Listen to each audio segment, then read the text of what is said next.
오늘 이제 디모데후서 2장 1절부터 7절까지 말씀을 보려고 하는데요.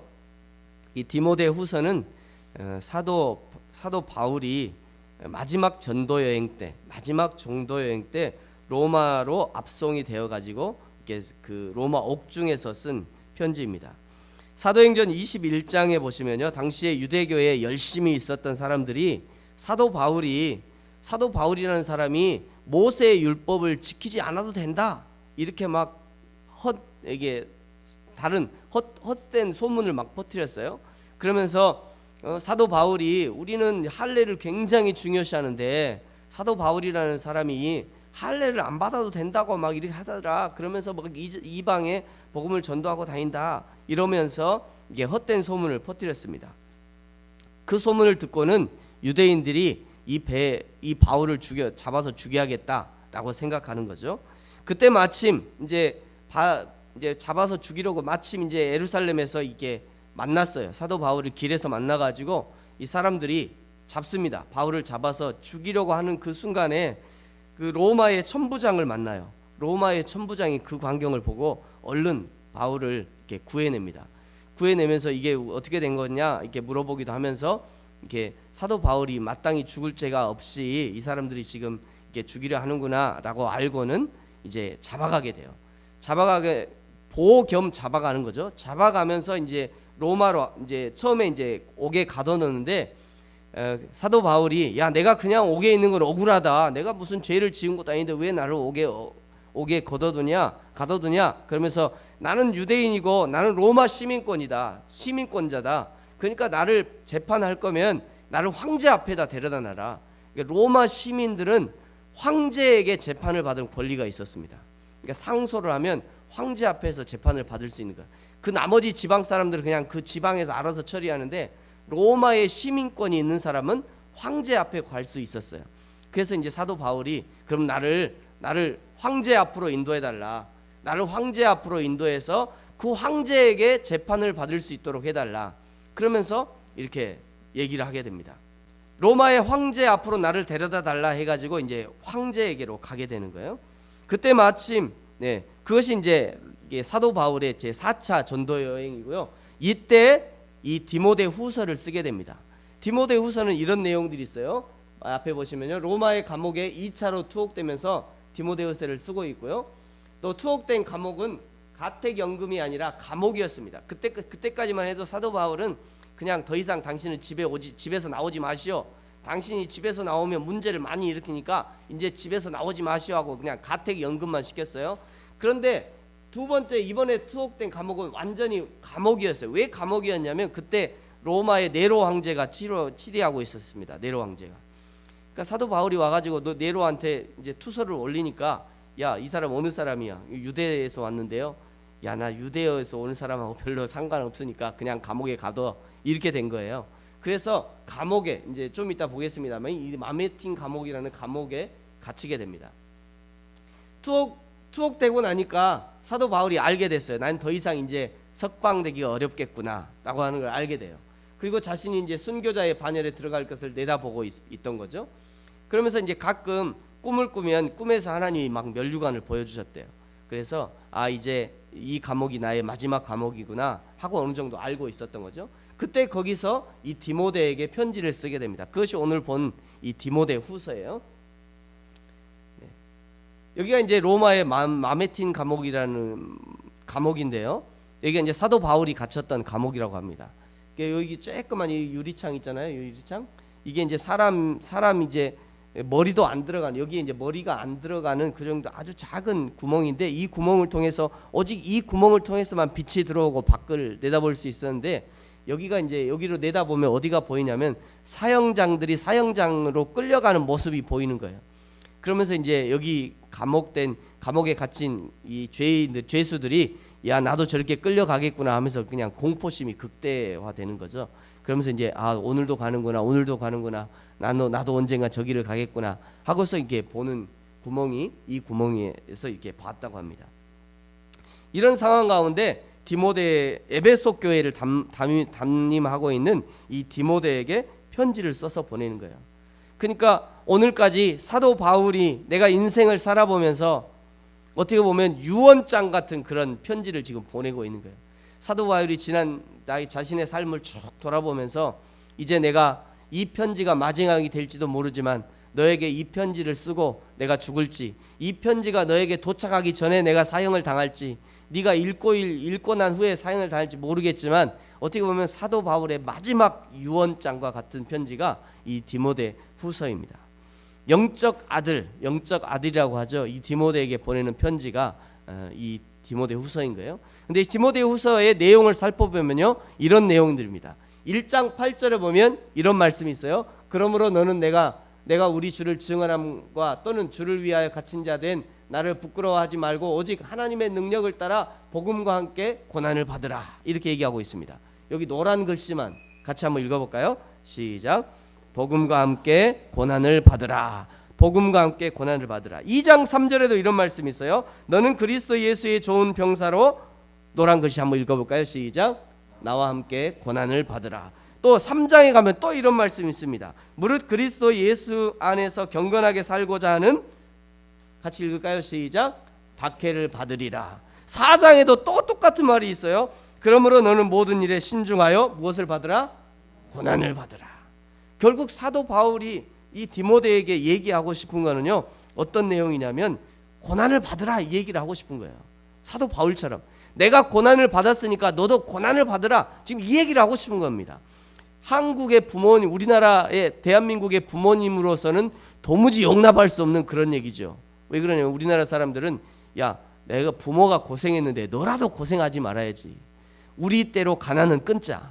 우리 부모가 아무리 이렇게 많이 고생했는데 너는 내가 더 이상, 우리 자녀들은 내가 고생시킬 수 없다. 이래서 그냥 이렇게 더 이상 고난이 없도록 이렇게 조치하는 게 우리나라 한국 사람들이잖아요. 사실 이 말을 보면 어떻게 보면 미친 말 같죠. 미친 생각이죠. 도무지 사도 바울의 정신을 이해할 수 없는 그런 이야기입니다. 그런데 말이죠, 이 말이, 이 고난을 받으라는 이 말이 사도 바울 복음의 핵심일 수 있습니다. 디모데후서의 핵심이에요. 도대체 왜 사도 바울은 이 영적 아들에게 이 고난에 참여하라라고 권면했을까요?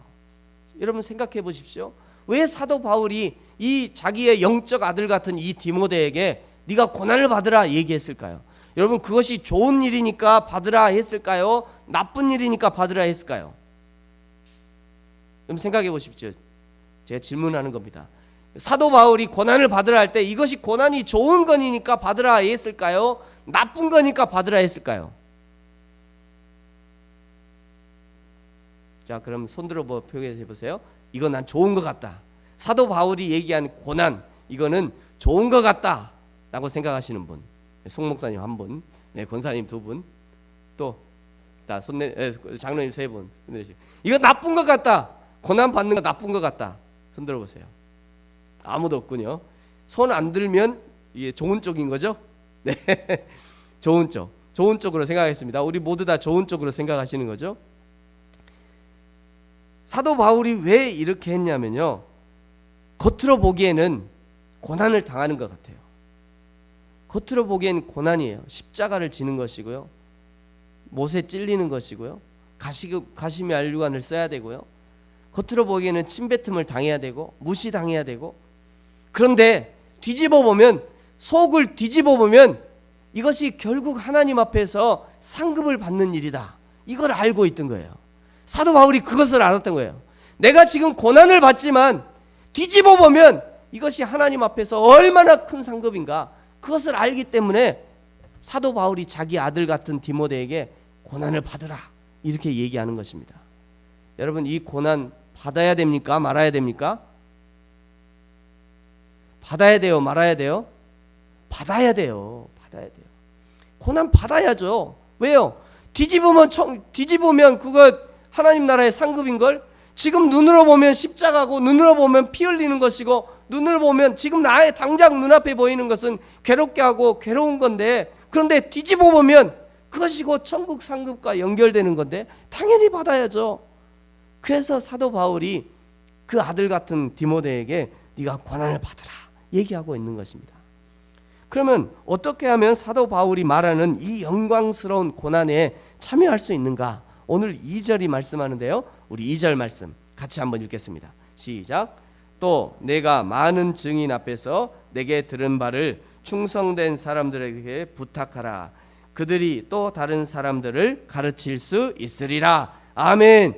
충성된 사람들에게 부탁하래요. 충성된 사람들에게 네가 나에게 들은 복음, 사도 바울의 아들 디모데야, 네가 나에게 들은 그 복음을 충성된 사람들에게 부탁해라. 충성된 사람들에게. 이것이 곧 고난을 받는 길이다 얘기하는 것입니다. 충성된 사람이라야 하나님 나라에 합당하다 이렇게 얘기하는 것이에요. 충성된 사람들이어야 이 복음의 비밀을 맡길 만한 사람들이다. 충성된 사람들이어야 이 생명의 복음을 다른 사람들에게 증거할 수 있을 것이다 얘기하는 것입니다. 여기 이 충성된이라고 하는 이 말이요, 어떤 말이냐면요, 이 헬라어로 피스토스라는 단어입니다. 피스토스라, 이게 충성된 이렇게 번역이 된 거예요. 피스토스. 그런데 이 피스토스라는 단어가 어디서 왔냐면요, 로마서 1장 17절에 이렇게 말씀해요. 오직 의인은 믿음으로 말미암아 살리라. 요때 이 믿음으로, 요거를 피스토스라는 단어를 믿음으로라고 번역했습니다. 그러니까 오직 의인은 믿음으로 살리라. 그런데 이 오직 의인은 믿음으로 살리라, 이게 또 어디서 왔냐면 하박국 2장 4절에서 왔어요. 하박국 2장 4절에 의인은 그의 믿음으로 말미암아 살리라 이런 말씀이 있었어요. 사도 바울이 이 의인은 믿음으로 말미암아 살리라 이것을 생각하고는 로마서에 기록한 거죠. 근데 이 하박국의 이 믿음으로라는 단어는 피스토스라는 단어가 아니라 똑같은 단어인데 에무나라는 단어입니다. 이게 아멘이라는 단어가 여기서 왔어요. 아멘, 에무나. 하박국은 믿음으로라는 것을 에무나라고 썼단 말이죠. 여기서 이 믿음이라는 단어가 에무나인데요. 그러니까 이제 개념을 정리해 보면 우리의 개념으로, 우리나라 말로는 충성, 믿음 뭐 이런 게 전혀 충성과 믿음이 어떻게 결부되냐 이게 생각이 안 되는데, 그런데 원어상으로 보면 충성과 믿음이 같은 개념이라는, 같은 개념. 그러니까 우리는 이해가 안 됩니다만 신약 성경에는 피스토스, 또 구약 성경인 에무나, 이게 어떻게 번역이 되냐면 이렇게 번역이 돼요. 이렇게 믿음, 진실, 성실, 정직, 충성, 신실, 똑같은 단어가 이 단어하고 이 단어가 우리는 믿음으로만 번역했어요. 믿음으로만 번역했는데 믿음만이 아니라 진실, 성실, 정직, 충성, 신실 이렇게 번역된다는 거예요. 그러니까 우리가 신약 성경에 보면 의인은 오직, 로마서 1장 17절에 의인은 오직 믿음으로 말미암아 살리라, 이거를 만약에 생각해 보세요. 의인은 오직 믿음으로가 아니라 의인은 오직 정직함으로 살리라 이렇게 번역한다면 큰일 날 뻔했어요. 우리나라에 정직하지 못한 기독교인이 얼마나 많습니까? 그냥 그러면 그 사람들 구원 못 받게 생겼어요. 만약에 사도 바울이 우리나라에서요 이 믿음이라는 단어, 이 피스토스라는 단어를 성실로 번역했으면 큰일 날 뻔했어요. 예수 믿는다고 하면서도 성실하지 못한 사람이 얼마나 많습니까? 큰일 날 뻔했어요. 그런데 우리나라는 다행인지 뭔지 모르겠습니다만 믿음으로 번역했어요. 이 단어를 믿음 한 가지만 번역한 거예요. 믿음으로. 그러니까 우리가 다들 믿음으로 믿으면 됐지 뭐 이렇게 생각하고 있는 거예요. 결국 믿음의 사람들은요 어떤 사람이냐면 충성된 사람이어야 되고요, 진실된 사람이어야 되고, 성실한 사람이어야 되고, 정직한 사람이고, 신실한 사람이에요. 내가 믿어요, 나 예수 믿는 사람이에요. 그렇게 할 때는 이 말을 꼭 기억해야 돼요. 예수 믿는다고 얘기만 하지 말고 예수 믿는 사람은 진실한 사람이어야 됩니다. 성실한 사람이어야 돼요. 정직한 사람이에요. 충성한 사람이어야 돼요. 신실한 사람이어야 되는 거예요. 사랑하는 성도 여러분, 저와 여러분은 어떻습니까? 로마서 1장 17절에 말씀하신 것처럼 의인은 오직 믿음으로 산다 하셨는데 하나님이 살릴 만한 그런 믿음 저와 여러분이 갖고 계십니까? 이 믿음이라는 단어가 정식, 신실, 충성, 진실 이렇게 번역되는데 정직하고 성실한 믿음 갖고 계십니까? 여러분 신실하고 진실된 믿음 갖고 계십니까? 죽도록 충성하는 믿음 가지고 계십니까? 그냥 믿음만 하면 안 되고 이런 것들이 있어야 된다는 거예요. 어디에서 어떤 환경이라도 진실함이 변함없는 믿음이 있어야 된다는 거예요. 저와 여러분이 우리 예수님이 다시 오시는 그날에 정직하고 성실한 믿음의 사람, 신실하고 진실하고 충성된 믿음의 사람으로 발견되어지기를 축복합니다. 오늘 그러면서요, 사도 바울은 이 피스토스에 해당한, 이 피스토스에 합당한 사람들이 어떤 사람인지 세 부류의 사람들을 제시하고 있습니다. 첫 번째 4절에 보시면요, 병사를 얘기해요. 4절은 병사, 5절은 운동선수를 얘기합니다. 6절은 농부로 비유하고 있어요. 이 병사니 운동선수니 농부가 중요한 게 아니라 진짜 얘기하고 싶은 것은 신실함, 저 피스토스를 얘기하고 싶은 거예요. 근데 피스토스가 어떻게 세상에 이렇게 나타나냐? 병사, 운동선수, 농부의 그런 기질로 나타나는 거예요. 여러분, 병사는 어떤 병사가 믿음의 병사입니까? 어떤 병사가 믿음의 병사입니까? 어떤 병사가 충성된 병사입니까? 사령관을 믿고 말이죠, 이 전쟁에서 사령장이 적지나 불어 하면 뛰어갈 수 있는 병사가 진짜 병사이죠. 근데 그것만 있으면 안 돼요. 사령관이 말이죠, 우리에게 임무를 맡겨줘. 야, 너는 말이야, 오늘 야간 경비야. 야간 경비라는 임무를 맡겨주면 우리는 어떻게 해야 됩니까? 토끼 한 마리도 얼씬 못하도록 그 야간에 경비를 서야 되는 거예요. 이것이 믿음의 병사입니다. 이것이 충성된 병사예요. 야, 너는 오늘 특공대야. 너를 내가 특공대로 임무해서 적의 대장의 머리를 따와라. 만약에 이렇게 우리에게 특공대를 딱 임무해가지고 해와라, 이렇게 하면 어떻게 해야 돼요? 충성된 병사는요, 아무리 총알이 빗발치고 그냥 포탄이 떨어진다 해도 기필고 거기를 뚫고 들어가서 적의 그냥 적 장수의 목을 쳐오는 게, 이것이 충성된 병사예요. 이것이 믿음의 병사라는 거죠. 믿음의 병사. 자기에게 임무를 맡겨주셨음에도 불구하고, 그래, 주님이 지켜주시겠지. 이 주님께서 우리에게 이미 승리를 주셨어. 주님이 우리를 승리하실 거야. 믿음. 주여 믿습니다. 승리하게 해주십시오. 이렇게 기도하고 자기가 아무것도 안 하면, 그냥 졸고 앉아있으면 적이 당연히 침투할 수밖에 없는 거죠. 이런 사람이 모집한 자를 기쁘게 할 리가 없는 것입니다. 이런 사람들을 보통 군대에서 어떻게 처리하죠? 바로 영창 가죠. 바로 영창 갑니다. 하나님이 우리 부르심 교회를 여러분 누구에게 맡겨주셨습니까? 우리 부르심 교회는 누가 책임져야 되죠? 담임 목사님이니까 책임져야 됩니까? 아니면 하나님의 교회니까 하나님이 알아서 책임집니까? 아닙니다. 그것이 아니에요. 한 몸과 공동체된 우리 모두의 책임인 거예요. 어떻게 책임져야 됩니까? 내가 맡은 직분을 신실하게 성실하게 감당함으로, 그렇게 책임져야 되는 거죠. 여러분의 책임은 어디 있습니까? 지금 여러분이 앉은 그 자리가 여러분의 책임이에요. 여러분 자기 의자 한번 앉아보세요. 만져보세요. 자기 의자 이렇게, 자기 의자 이렇게 만져보세요. 거기가 여러분 자리입니다. 여러분 자리고 여러분이 책임져야 될 자리예요. 그 의자가 말이죠. 거기를 성실하게 지킴으로 이 충성된 병사가 될 수 있는 것입니다. 그 다음에 운동선수도 마찬가지죠. 여러분, 어떤 선수가 믿음의 선수입니까? 어떤 선수가 충성된 선수입니까? 하나님이 나를 뽑으셨으니까 난 1등 할 거야. 하나님이 나를 뽑으셨잖아. 하나님이 나를 운동선수로 명예 주셨으니까 나는 무조건 1등이지 하고 그냥 앉아있으면 1등이 됩니까? 아니에요. 땅 하는 소리가 낭과 동시에 그냥 총알같이 뛰어나가야죠. 그래야 1등도 하고 상을 받을 거 아닙니까?